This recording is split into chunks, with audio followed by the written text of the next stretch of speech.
तो दोस्तों आज हम आपको बताने वाले हैं तो आशिकी एपिसोड नंबर 111 के बारे में, जिसमें छत पर आहन पंक्ति की आंख बंद करके ऊपर ले जाता है और ऊपर से रात की नजारा दिखाता है। पंक्ति खुश हो जाती है। फिर आहन कहता है नीचे से यही बिल्डिंग कितनी बड़ी लगती है, एकदम पहुंच से बाहर, और ऊपर आने के बाद यही बिल्डिंग एकदम छोटी दिखने लगती है। जगह बदलने की देर होती है और पूरी दुनिया बदल जाती है। और फिर कहता है तुम्हारी आवाज ही तुम्हारी जगह बदलेगी, तुम्हें नई ऊंचाई तक पहुंचाएगी। फिर वो हर चीज जो तुम्हें पहुंच से बाहर लगती है वो बहुत छोटी लगने लगेगी। शोहरत, ताकत, जो कुछ भी तुम चाहती हो वो तुम्हारा म्यूजिक तुम्हें दिलाएगा। तुम कहती थी ना कि खंडित मूर्ति की दरारें छुप नहीं सकती, उसकी दरारें छुपाने के लिए उसे मिट्टी में मिलना होता है। एक नई पहचान बनानी पड़ती है। तुम्हारी आवाज ही तुम्हारी नई वजूद है। एक पुरानी पंक्ति कहीं खो गई है और एक नई पंक्ति उग रही है और बिल्कुल बेदाग है। और जब तक तुम अपनी मंजिल तक नहीं पहुंच जाती तब तक मैं तुम्हारे साथ हूँ। और उसे गले लगा लेता है। पंक्ति कहती है लेकिन मुझे तुम्हारा साथ पूरे जिंदगी भर के लिए चाहिए। तभी आहन कहता है मिलेगी पर छोटी छोटी ब्रेक भी लेनी पड़ेगी, क्योंकि मुझे एक और लड़ाई लड़नी है। पंक्ति कहती है कौन सी लड़ाई? आहन कहता है अपनी फैमिली से तुम्हें उस घर में वापस जगह दिलाने के लिए लड़ाई लड़नी है। ये प्रूव करने की लड़ाई। मैं, मेरा प्यार, हम गलत नहीं है, गलत सिर्फ उनकी सोच है। फिर पंक्ति उदास हो जाती है और सोच में पड़ जाती है। तभी आहन कहता है ओ मैडम, अभी हमने कहा था जो होगा तुम्हारी मर्जी के साथ होगा। तभी पंक्ति खुश हो जाती है और दोनों एक दूसरे के नाक छूकर हंसने लगते हैं। तभी पंक्ति के घर से कॉल आती है। वो कहती है मुझे घर जाना होगा। फिर आहन भी उसके साथ घर जाता है। इधर जेडी साहब नहाकर आते हैं और तौलिए से अपना सर पोंछ रहे होते हैं, साथ में कुछ गुनगुना भी रहे होते हैं। और फिर चाकू से सेब काटते हैं और वो जो बदतमीजी, बदसलूकी अनीता शर्मा के साथ किया वो सारी बात उन्हें याद आती है। फिर सेब फेंक कर जोर जोर से हंसने लगते हैं। इधर पंक्ति और हम दोनों अनीता के पास पहुंच जाते हैं। अनीता की नौकरानी उसकी मोबाइल लेकर वीडियो कॉल करके जेडी साहब को दिखा रही होती है। फिर डॉक्टर साहब कहते हैं पंक्ति बिटिया, तुम्हारी माँ सुसाइड करने की कोशिश की थी, वो तो अच्छा हुआ कि हम टाइम पर आ गए। फिर नौकरानी कहती है देखो ना बेटी क्या कर लिया मेम साहब ने। अनीता कहती है क्यों बचाया मुझे, जिंदगी में पहली बार तो सही काम किया था। क्यों आई पंक्ति वापस, प्लीज चली जाओ। आहन को कहती है क्यों ले आए इसे वापस। नाटक करने लगती है और दोनों को जाने को कहती है। इधर जेडी साहब वीडियो देखकर खुश हो रहे होते हैं। डॉक्टर साहब कहते हैं बेटी इन्हें चुप कराओ, ज्यादा बोलना इनके लिए परेशानी होगी। फिर पंक्ति अनीता की आंसू पोंछती है और कहती है कुछ नहीं कर पाएंगे जेडी साहब, आप फालतू की बात करना बंद कीजिए। फिर सभी वहाँ से चले जाते हैं। अनीता नौकरानी से अपना फोन ले लेती है और कहती है उन्हें जो देखना था वो देख लिए। जेडी साहब अपने कारनामे पर खुश हो रहे होते हैं। इधर पंक्ति पूर्वा को कॉल करती है और कहती है दी जल्दी से घर आ जाओ, मैं घर पे ही हूँ, माँ ने सुसाइड करने की कोशिश की थी। फिर पूर्वा कहती है मैं अभी आती हूँ मोंटी जी के साथ, तुम टेंशन मत लो। पंक्ति तीनों माँ बेटी की तस्वीर देखती है और जोर जोर से रोने लगती है। पंक्ति आहन को अपने बचपन के बारे में बताती है। तभी आहन को उसकी माँ की कॉल आता है। वो पूछती है तुम कहाँ हो, ठीक हो?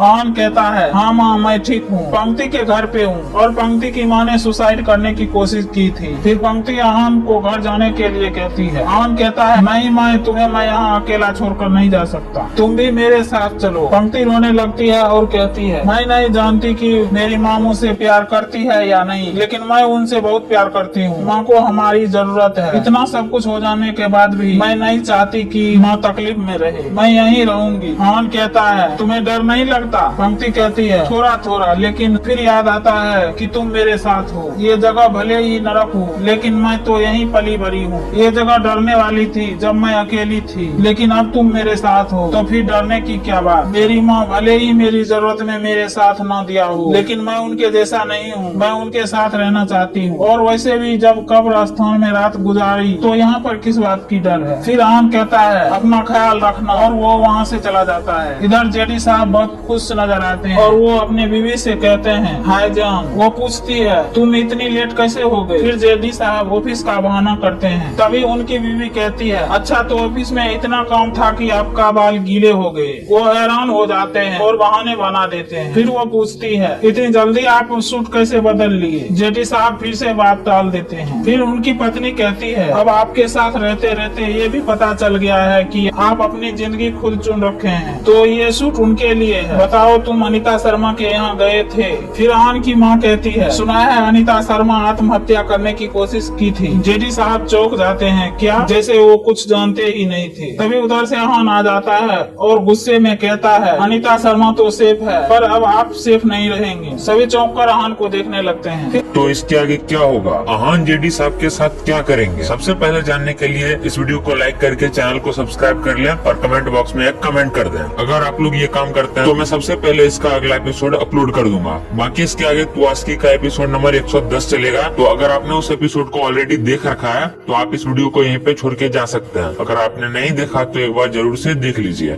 तो दोस्तों आज हम आपको बताने वाले हैं तो आशिकी एपिसोड नंबर 110 के बारे में, जिसमें म्यूजिक वाले पंक्ति को भला बुरा कह रहा होता है और वहाँ से निकल जाने को कहता है। पंक्ति रोने लगती है और वहाँ से जा रही होती है। तभी आहान अंदर से निकल कर आता है और पंक्ति को रोकता है। पंक्ति के तरफ देखकर खुश हो जाता है और म्यूजिक वाले से कहता है, मुझे तो पहले से ही डाउट था, आप मेरे सही सूट को भी गलत कह रहे थे, लेकिन पंक्ति को अब सर्टिफिकेट मिल गया है। फिर आहान म्यूजिक वाले के पास जाकर उसकी बेइज्जती करता है और कहता है, आपको म्यूजिक की कोई नॉलेज नहीं है, अगर है भी तो उसे आप यूज नहीं करते या फिर किसी के कहने पे आप ये सब कर रहे हैं। और कहता है, चलने की बात है तो फटा हुआ नोट भी बाजार में चल जाता है, आप चल गए तो कौन सी बड़ी बात है। वो आदमी गुस्सा से लाल पीला हो रहा होता है और कहता है, गेट आउट, निकल जाओ यहाँ से। पर आहान मुस्कुरा रहा होता है और कहता है, आप हट सकते हैं लेकिन मैं नहीं हट सकता। अब ये गाना तभी रिकॉर्ड होगा जब वो उस सूट में होगा जो पंक्ति को सही लगेगा। बोलकर आहान और पंक्ति दोनों वहाँ से चले जाते हैं। इधर जेकी साहब का आदमी उनसे कहता है, सारी रात पकड़ने की कोशिश करते रहे पर वो हाथ नहीं आई। पहले गाड़ी का पीछा किया, फिर कब्रिस्तान में ढूंढते रहे, पता नहीं कहाँ गायब हो गई। सर हम रात भर कोशिश करते रहे पर वो नहीं मिली। फिर जेडी साहब उसे कसकर उल्टा थप्पड़ मार देते हैं और कहते हैं, भाग गए और साबित कर गए कि मैं किन निकम्मों के साथ काम कर रहा हूँ। तभी म्यूजिक वाले जेडी साहब को कॉल करता है और कहता है, सर आपके लिए एक खबर है, आपका भतीजा फिर से रिकॉर्डिंग के लिए यहाँ आया था। जेडी साहब चौंक जाते हैं और कहते हैं, क्या वो अकेले आया था। वो आदमी कहता है, नहीं नहीं सर, साथ में पंक्ति भी थी। जेडी साहब कहते हैं, अभी वही है। वो कहता है, मैंने हमेशा की तरह इंसल्ट करके उसे निकाल दिया। फिर जेडी साहब अपने आदमी से कहते हैं, ढूंढना बंद करो। वो कहता है, मतलब कदम पीछे ले ले। फिर जेडी साहब कहते हैं, जब शेर 2 कदम पीछे ले लेता है तो इसका मतलब ये नहीं कि वो डर गया, इसका मतलब ये है कि वो लंबी छलांग मारने वाला है। इधर आहान और पंक्ति दोनों गुरुजी के आश्रम पहुंचते हैं और उनसे आशीर्वाद लेते हैं। पंक्ति गुरुजी से आहान का परिचय कराती है और कहती है, ये मेरा बहुत अच्छा दोस्त है और बहुत ही अच्छा सिंगर भी है, मैं आहान को अपना स्कूल दिखाना चाहती हूँ। गुरुजी कहते हैं, तुम्हारी स्कूल है, जाओ तुम दिखाओ। गुरुजी वहाँ से चले जाते हैं। फिर आहान और पंक्ति दोनों माँ सरस्वती जी की आशीर्वाद लेते हैं। आहान कहता है, तुमने बताया नहीं कि कब से ये सब सीख रही हो। तभी पंक्ति अपनी बचपन की तस्वीर देखती है और उसे अपने पापा के साथ बचपन वाली याद आने लगती है। जब उसके पापा उसे आश्रम लेकर आए थे तो गुरुजी उसे अपना शिष्या बना लिए थे। फिर पंक्ति आहान से कहती है, पहले मैंने पापा को खो दिया, उसके बाद संगीत को। माँ ने मुझे इस नर्क में धकेल दिया था। कितनी अजीब जिंदगी है ना मेरी, कुछ छूटा तो कुछ मिला, खुद से नहीं मिल पाती। अगर उस दिन तुम्हारे घर से नहीं जाती तो खुद से नहीं मिल पाती। जो पहचान सालों पहले खो दी, उस पहचान से नहीं मिल पाती। फिर आहान कहता है, पहचान से मिलने के बाद फिर तुम्हें मुझसे मिलना पड़ा। इधर जेडी साहब रात को अनीता के घर आते हैं और कहते हैं, सोती रहना और फिर रोती रहना। अनीता अचानक से उठकर बैठ जाती है और कहती है, जेडी साहब आप लगता है आज ठीक से सोए नहीं है। फिर जेडी साहब कहते हैं, तुम तो ठीक से सोई ना। अनीता शर्मा मेरी नींद उड़ा के। अनीता आगे कुछ बोलने वाली होती है, तभी जेडी साहब उसे चुप करा देते हैं और कहते हैं, जिस तरह से तुम अपने पैसे को अपनी दांत से पकड़ कर रखती हो, ठीक उसी तरह अपनी बेटी को रखा होता तो मेरी जिंदगी नरक नहीं होती। फिर अनीता कहती है, जेडी साहब आप चिंता मत कीजिए, मैं किसी तरह उन दोनों को ढूंढ कर वापस ले आऊंगी।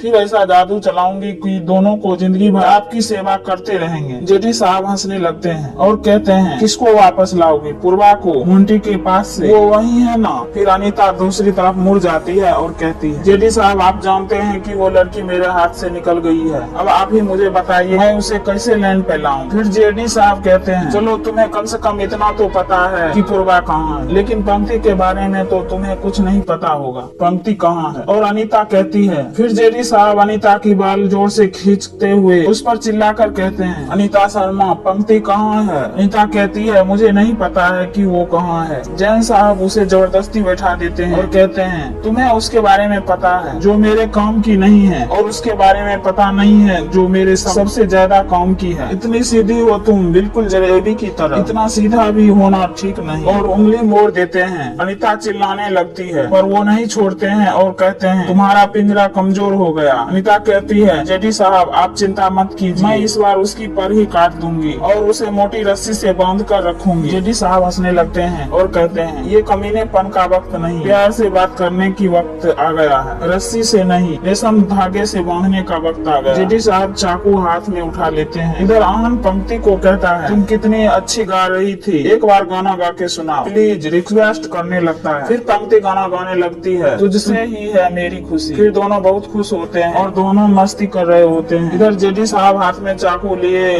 कहते हैं माँ बेटी के बीच एक नई पहचान की जरूरत है जो बहुत बदनामी हो चुकी है। अनीता डर जाती है और कहती है जेडी साहब ये आप क्या कर रहे हैं। जेडी साहब कहते हैं अपनी गलती सुधार रहा हूँ। चिड़िया को अगर बांध कर रखना है तो उसकी माँ की पर काटनी चाहिए, तो उसकी माँ की पर काटना जरूरी है। और वो कहते हैं उसने तो इतनी दुख झेल ली कि बिल्कुल उसे दर्द ही नहीं होता है। हो सकता है अगर उसने अपनी माँ की दर्द सुन ले तो उसे डर हो। ये सुनते ही अनीता शर्मा डर जाती है। जेडी साहब चाकू चला देते हैं। खून का छींटा जेडी साहब के मुंह पर पड़ जाता है। अनीता चिल्लाने लगती है। इस वीडियो में इतना ही, क्योंकि ये वीडियो लंबी हो चुकी है। अगर आपको ये पूरा एपिसोड सबसे पहले देखना है तो इस वीडियो को लाइक करके एक कमेंट जरूर करें। धन्यवाद।